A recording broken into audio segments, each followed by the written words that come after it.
The Jedi Temple shuttle sat on Padmé's landing pad in Theed. The engines were running. The ramp was down. The pilot was waiting. Obi-Wan Kenobi stood at the bottom of the ramp. Yoda had given him a choice. Yoda had given him one job. Yoda had told him to take the boy Luke to his relatives on Tatooine. Yoda had told him to live in the desert. Yoda had told him to wait. Yoda had told him to be silent for 19 years. The job was a punishment. The job was a promise. The job was a sentence. Obi-Wan had accepted the sentence. He had accepted it 3 days before. He had accepted it the morning he had buried his lightsaber in the sand outside his hut on Tatooine. He had accepted it the morning he had walked into Tasha Station and seen a boy with sandy hair and blue eyes and had known that the boy was the son of his fallen apprentice. But Obi-Wan Kenobi was not on Tatooine. Obi-Wan Kenobi was in Theed, and Padmé Amidala's funeral was 2 hours away. The pilot of the Jedi Temple shuttle was a young man. The pilot had light skin and brown hair. The pilot had served in the Clone Wars. The pilot had flown Obi-Wan's strike team into the Trade Federation Corps on the day the war had begun. "Master Kenobi," the pilot said, "Captain Antilles asked me to tell you that Bail Organa is waiting on the other ship. He is going to Alderaan with the baby girl. He is leaving in 40 minutes. Obi-Wan nodded. "And Captain Antilles asked me to tell you," the pilot said, "that Owen Lars is waiting on the moisture farm on Tatooine. He is taking the baby boy. He is leaving in 6 hours. Obi-Wan nodded again. "And Captain Antilles asked me to tell you one more thing," the pilot said. Obi-Wan looked at the pilot. "He asked me to tell you that she is being carried into the cremation hall at noon. He asked me to tell you that her mother is weeping in the front row of the mourners gallery. He asked me to tell you that Jar Jar Binks is going to give the eulogy." Obi-Wan closed his eyes. "Then we wait," Obi-Wan said. The pilot stared at him. "Wait, Master? We wait for noon," Obi-Wan said. The cremation hall stood on the same hill as the mausoleum. The hall was a small room of black marble and Naboo cedar. The hall had been built for the queens of Naboo who had died young. The pews were full. The pews were full of senators. The pews were full of handmaidens. The pews were full of bodyguards. The pews were full of the people Padmé had served for the last 20 years of her short life. Padmé's mother was in the front row. Padmé's mother was weeping. Padmé's mother was weeping the way a mother weeps at the funeral of a daughter who has died in childbirth. Padmé's cousin Ryu Amidala was in the second row. Ryu's hood was down. Ryu's eyes were dry. Ryu was 16 years old. Ryu was holding the funeral program. Ryu was reading the funeral program because Ryu did not know what else to do with her hands. Bail Organa was in the front row on the right side. Bail held a small bundle in his arms. The bundle was wrapped in white linen. The bundle was the infant Leia Organa. The infant Leia Organa had been born 3 days before. The infant Leia Organa had survived her mother. The infant Leia's father, Padmé's husband, was not in the hall. Padmé's husband was on a planet called Mustafar. Padmé's husband was being rebuilt into a black suit of armor and a heavy breathing apparatus. Padmé's husband was being called Darth Vader. Padmé's husband was being told that his wife had died because of him. The husband had not been invited to the funeral. The doors of the cremation hall were closed. The doors were heavy. The doors were made of cedar from the southern forests of Naboo. Bail Organa heard the doors open at 11:47. Bail turned. Bail saw a man he had not seen in 3 days. Bail saw the man who had brought the infant Leia to him at the Polis Massa medical station. Bail saw the man who had said, "Take her, hide her from her father, raise her as your own daughter, never tell her who she really is." Bail saw Obi-Wan Kenobi. Obi-Wan was wearing his Jedi robes. Obi-Wan's beard was trimmed. Obi-Wan's hair was combed. Obi-Wan's face was lined from 3 days without sleep. Bail stared. "Master Kenobi," Bail whispered, "you were supposed to be on Tatooine." "I know," Obi-Wan said. "You were supposed to be silent," Bail said. "I know," Obi-Wan said. "You were supposed to be invisible." "I know," Bail said. Bail looked at Obi-Wan's face. "Why are you here?" Bail asked. Obi-Wan looked at the small white bundle in Bail's arms. He looked at the infant Leia. The infant Leia was 3 days old. The infant Leia was wrapped in white. The infant Leia's eyes were closed. "I am here to say goodbye," Obi-Wan said. Padmé's body lay on a marble slab in the center of the hall. Padmé's body was dressed in white. Padmé's body was dressed in the gown she had worn at her wedding to the boy from Tatooine. Padmé's body was dressed in the gown she had worn when she had been elected Queen of Naboo at 14 years old. A young woman stepped forward to light the pyre. The young woman was named Sabé. Sabé had been Padmé's handmaiden. Sabé had been Padmé's decoy. Sabé had been Padmé's double. Sabé had walked into the Trade Federation Corps on the day the war had begun. Sabé had stood beside Padmé for 14 years. Sabé was 28 years old. Sabe had braided her hair around her horns in the Naboo mourning style. Sabe had been crying for 3 days. Sabe lit the candle. Sabe lifted the candle to the pyre. Sabe did not speak the eulogy. Sabe was not the speaker. Sabe was just the lighter. The pyre lit slowly. The pyre lit softly. The pyre smelled of Naboo cedar and white flowers. The hall was silent. Obi-Wan Kenobi stood in the back of the hall. Obi-Wan did not sit. Obi-Wan did not sing. Obi-Wan just stood and watched the flame rise. Jar Jar Binks stepped up to the front of the hall. Jar Jar was wearing formal Gungan dress. Jar Jar's ears were down. Jar Jar's eyes were wet. Jar Jar held a small handwritten note in his huge paw. Jar Jar began to speak. Jar Jar spoke in basic. Jar Jar spoke with a Gungan accent that made the words harder. Jar Jar said, Padmé was the best friend of Gungan people. Padmé was the best friend of Boss Nass. Padmé was the best friend of Jar Jar. She helped the Gungans when Naboo was invaded. She made peace with Boss Nass. She kept the peace for 19 years. She was the queen. She was the senator. She was the mom. She was Padmé. Jar Jar cried. Jar Jar tried to keep reading. Jar Jar could not. Jar Jar put the note down. The hall was silent. The hall waited for the next speaker. The microphone was on. The microphone was on because the funeral was being broadcast to the Senate Rotunda on Coruscant. The funeral was being broadcast because Padmé had been one of the longest-serving senators of the Republic. The audience in the Rotunda was watching. The audience was senators. The audience was news reporters. The audience was the staff of the Republic.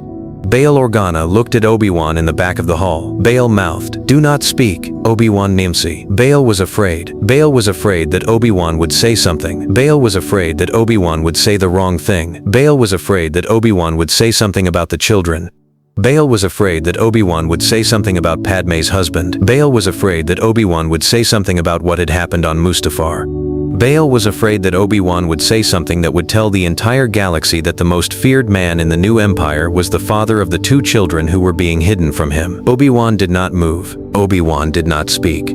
Bail let out a breath. Obi-Wan stepped forward. He did not walk to the front. He did not take the podium. He did not take the microphone. He just stepped forward 1 step. He stood in the second pew. He was 3 meters from Padmé's body. He was 3 meters from Sabe.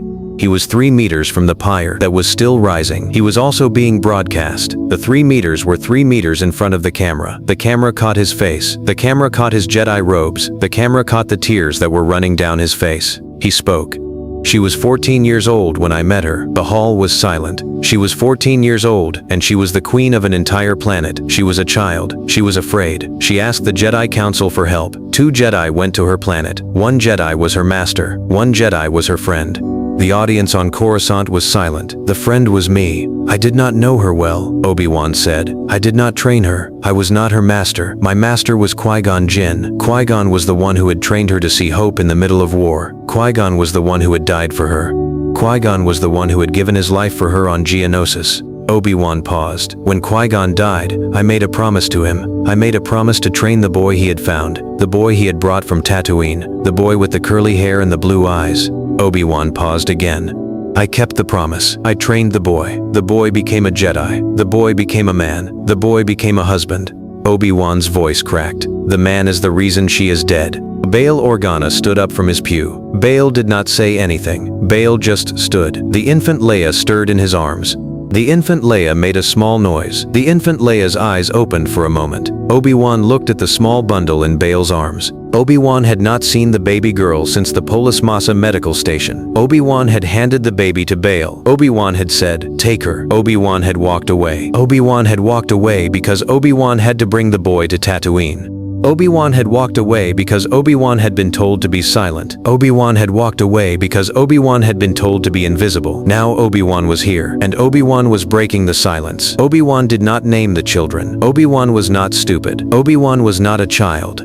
Obi-Wan was a man who had trained Jedi and fought Sith and survived the Clone Wars. But Obi-Wan said something that almost no one else understood. She is survived by her cousin Ryu Amidala, Obi-Wan said. Ryu is 16 years old. Ryu is the daughter of Padmé's mother's sister. Ryu will keep the Amidala line going. The hall was silent. She is survived by her handmaiden Sabe, Obi-Wan said. Sabe has been her double for 14 years. Sabe has been her sister. Sabe will keep her memory going. Clunham. The hall was silent. "She is survived by me," Obi-Wan said.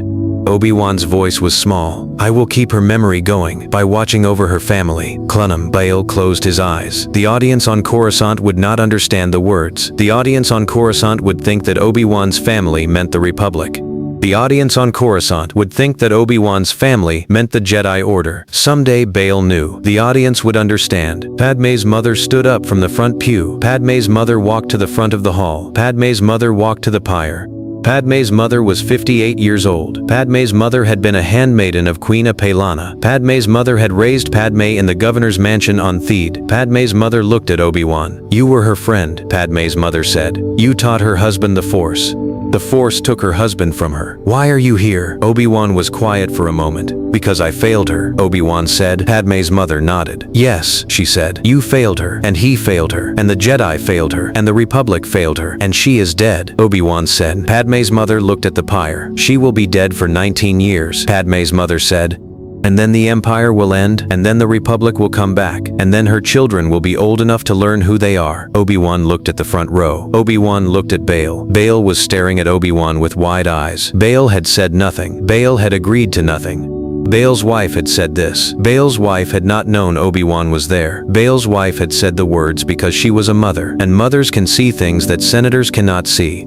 On a planet called Dagobah, in a hut made of mud and sticks, a small green Jedi watched the funeral on a stolen holo transmitter. Yoda watched Obi-Wan speak. Yoda heard Obi-Wan break the vow of silence. Yoda heard Obi-Wan almost name the children. Yoda heard Obi-Wan say, "her family." Yoda closed his eyes. "Foolish," Yoda whispered. "Foolish. Obi-Wan is. The children, he almost named. The Emperor's probe, he has drawn." Obi-Wan fought the transmitter on the ground. Yoda leaned on his cane. Yoda felt the Force around him. Yoda felt the smell of Dagobah's swamp. Yoda felt the mud under his feet. Yoda felt the future unfolding. "Obi-Wan will stay," Yoda said to the swamp. "Obi-Wan will not go to Tatooine. Obi-Wan will be the one who raises the twins. Obi-Wan will teach them the Force. Obi-Wan will hide them in plain sight." Yoda closed his eyes. "This is not the future I planned," Yoda said, "but it is the future the Force has chosen." Captain Antilles had been waiting for Obi-Wan at Padmé's landing pad. Captain Antilles had been waiting for 6 hours. Captain Antilles had a small bundle in his arms.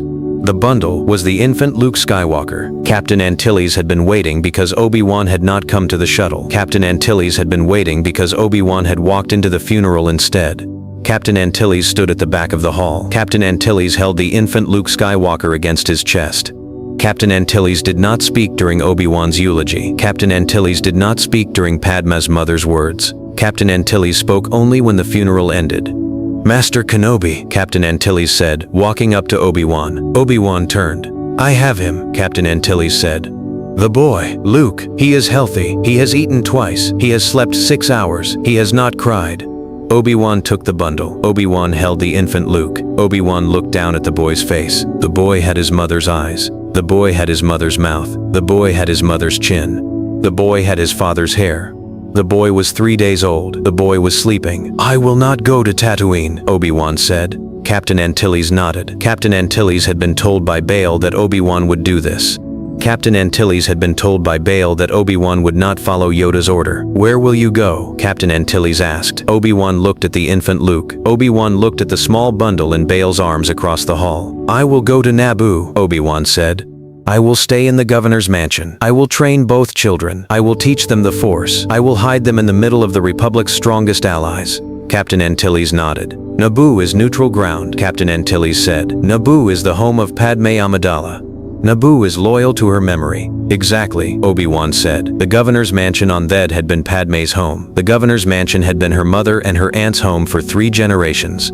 The governor's mansion had white marble floors and a garden of Naboo flowers and a view of the waterfalls from the upper balcony. The governor's mansion had been empty for 3 days. Padmé's mother, Rui Nabari's wife, Jobel, stood on the balcony that afternoon. Jobel held the infant Luke in her arms. Luke was sleeping. Luke was sleeping because Luke had not slept in 12 hours and was finally exhausted. Jobel looked at the gardens. "I will raise the boy here," Jobel said. Obi-Wan was beside her. "Ma'am," Obi-Wan said. "I will help. I will train him. I will teach him the Force. I will become his guardian." Jobel looked at Obi-Wan. "You will also raise the girl," Jobel said. Obi-Wan nodded. Bail will give her to you, Jobel said. How do you know? Obi-Wan asked. Because Bail is a good man, Jobel said, and good men do not separate families. And you just named yourself the guardian of Padmé's family, and Padmé's family includes both children. Obi-Wan was quiet. The next morning, Obi-Wan walked into the sitting room where Bail Organa was waiting. Bail was holding the infant Leia. Bail had not slept. Bail had been on a shuttle all night. Master Kenobi, Bail said. Senator Organa, Obi-Wan said. Obi-Wan sat across from Bail.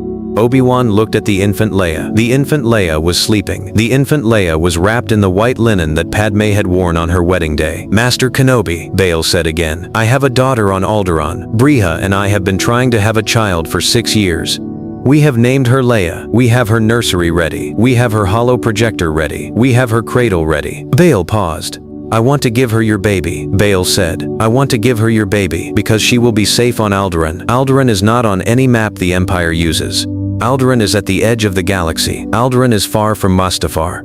Obi-Wan was quiet. I want to give her your baby, Bail said again. Obi-Wan looked at the infant Leia. Obi-Wan looked at her small face. Obi-Wan looked at her small hands. Then give her to me, Obi-Wan said. Bail stared. I am not raising one child here and one on Alderaan, Obi-Wan said. I am raising both here, both in the governor's mansion, both in the middle of Padmé's family, both hidden together. Tondero. Bail stared. That is dangerous, Bail said. Yes, Obi-Wan said, but it is also right.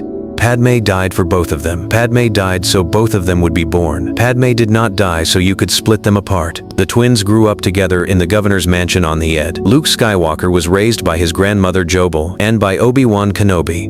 Leia Skywalker was raised by her aunt Jobel and by Obi-Wan Kenobi. Both children were told the same bedtime story. Both children were told that they were Padmé Amidala's children. Both children were told that their mother had died because of the war. Both children were told that their father had gone away. Both children were told, very softly, when they were very young, that their father had become a dark thing, a cold thing, a heavy thing, and that this dark thing had been searching for them since the day they were born. Both children were taught the Force. Both children were taught that love was stronger than fear. Both children were taught that anger was valid. Both children were taught that sadness was allowed. Force domain. Both children were taught that Obi-Wan Kenobi would never die for them. Obi-Wan had already died once for the boy's father. Obi-Wan would not make the children carry that weight. Across the galaxy, the Empire was forming. Chancellor Palpatine had declared himself Emperor.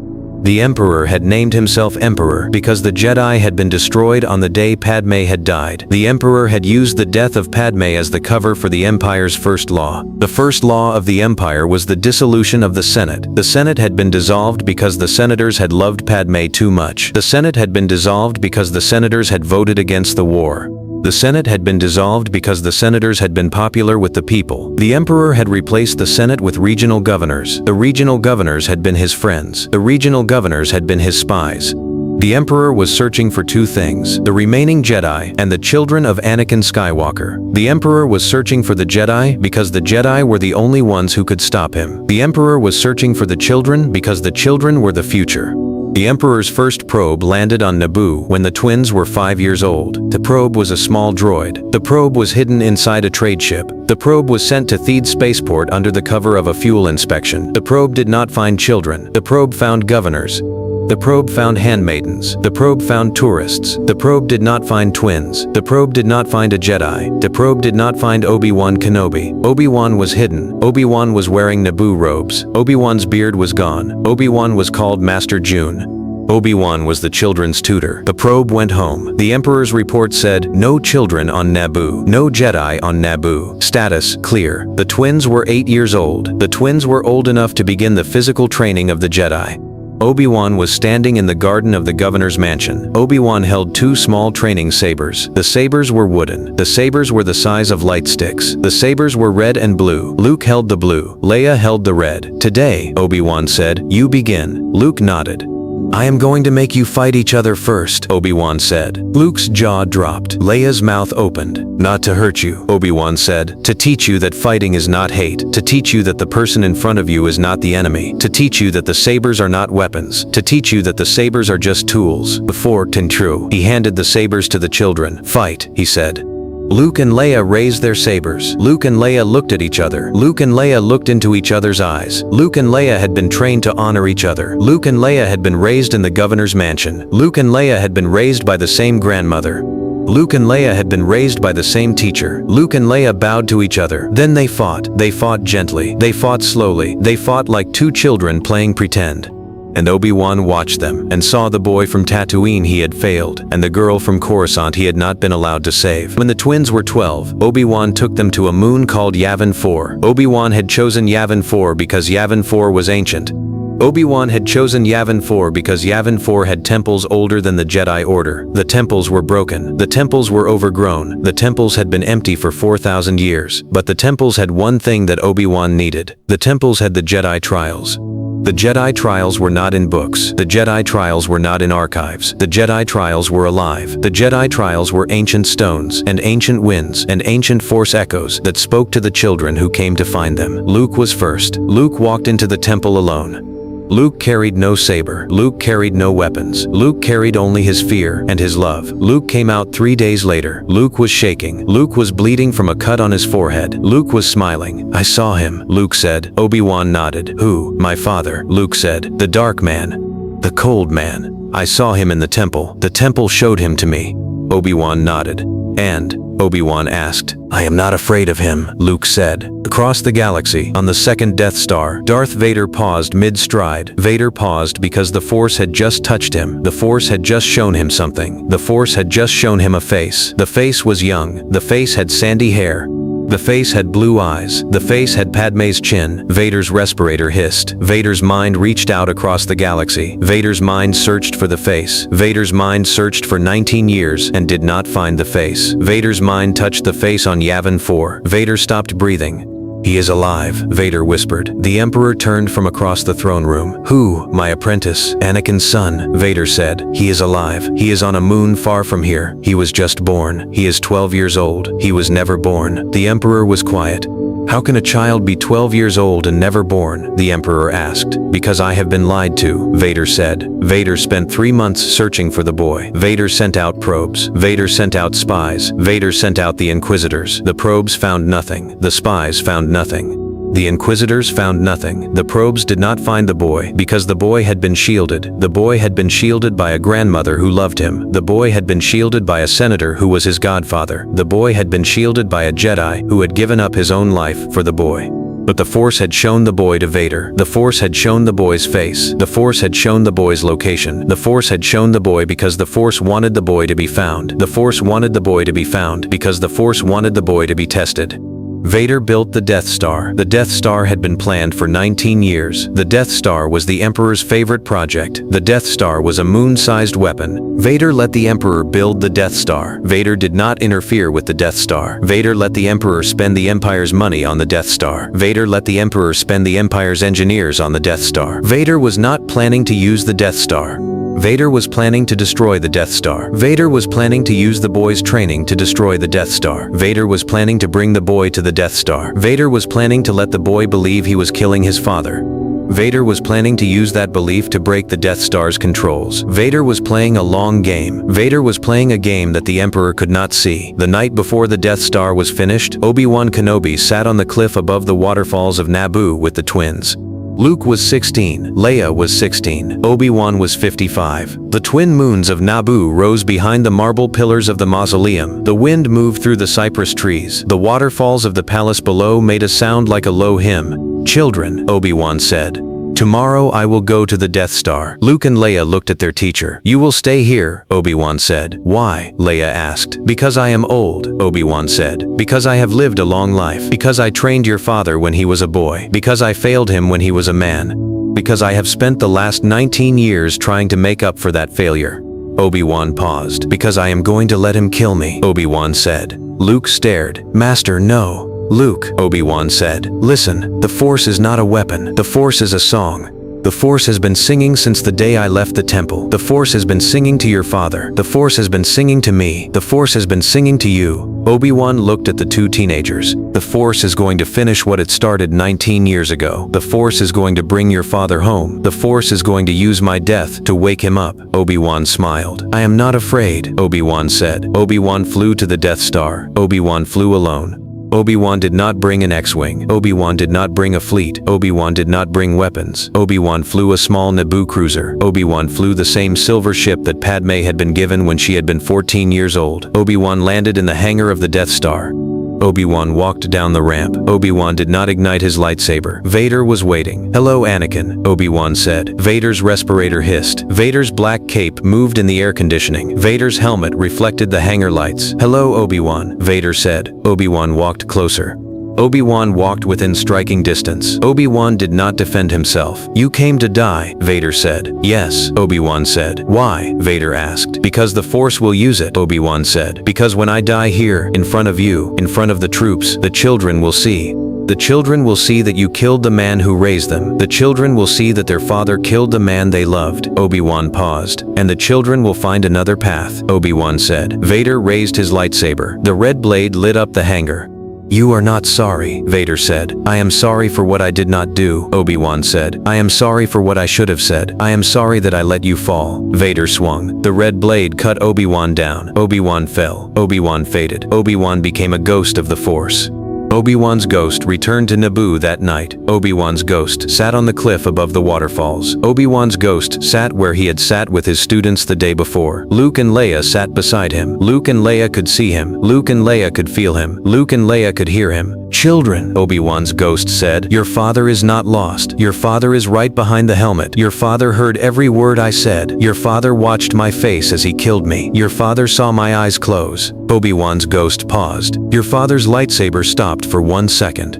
1 second before he killed me. 1 second after he raised the blade. 1 second of hesitation." Luke looked at his teacher. "1 second. "Yes," Obi-Wan said. "1 second. That is all the Force needs. That is all the Force ever needs. 1 second of hesitation is 1 second of hope. 1 second of hope is the Force opening the door."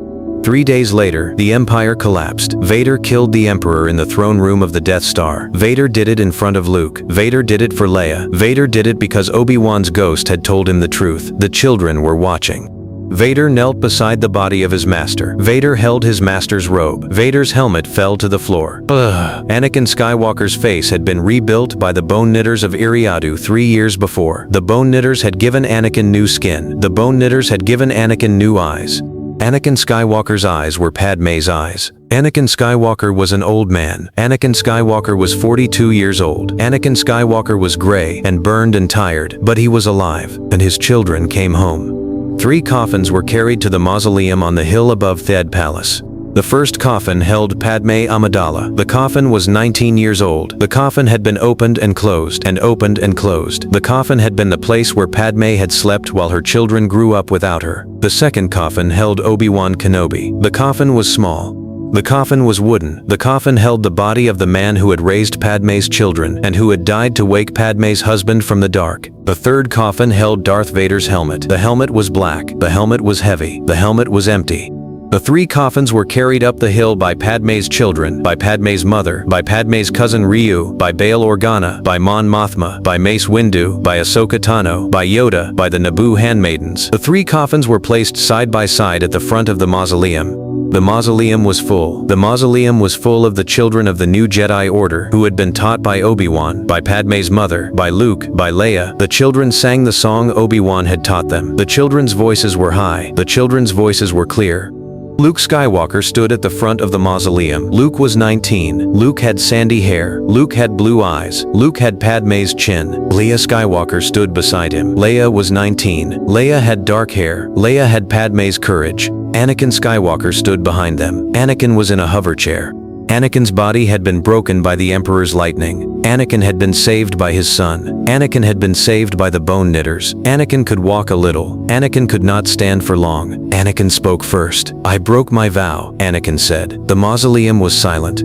"I had promised my wife to be a Jedi. I had promised my wife to protect the galaxy. I had promised my wife to come home." Anakin paused. "I broke every promise. I killed the Jedi. I killed the galaxy. I forgot the children." Anakin looked at his children. "I am here to renew the vow. I am here to make the promise again. I am here to be your father." Luke and Leia wept. Bail Organa stood in the back of the mausoleum. Bail looked at the 3 coffins. Bail looked at the man he had once feared. Bail looked at the man he had once thought was beyond saving. Bail spoke. "The vow is renewed," Bail said. The mausoleum was full of the sound of the children singing. The song said, "You are not alone." The song said, "You have never been alone." The song said, "The Force will hold you forever." The Force held them. The Force held them tighter tonight. The Force held them because a man had broken his vow of silence, and because the silence had been the wrong vow. The vow that mattered was the new vow. The vow was, "I will not be silent." The vow was, "I will speak." The vow was, "I will say goodbye out loud." The vow was, "I will say the names out loud." The vow was, "I will love out loud." The vow was what saved the galaxy, not the silence. The vow was the speaking. The vow was the saying. The vow was the breaking of the wrong silence. And the mausoleum was full of children who had been taught to speak. And the mausoleum was full of grandchildren who would be taught the same thing. And the song went on.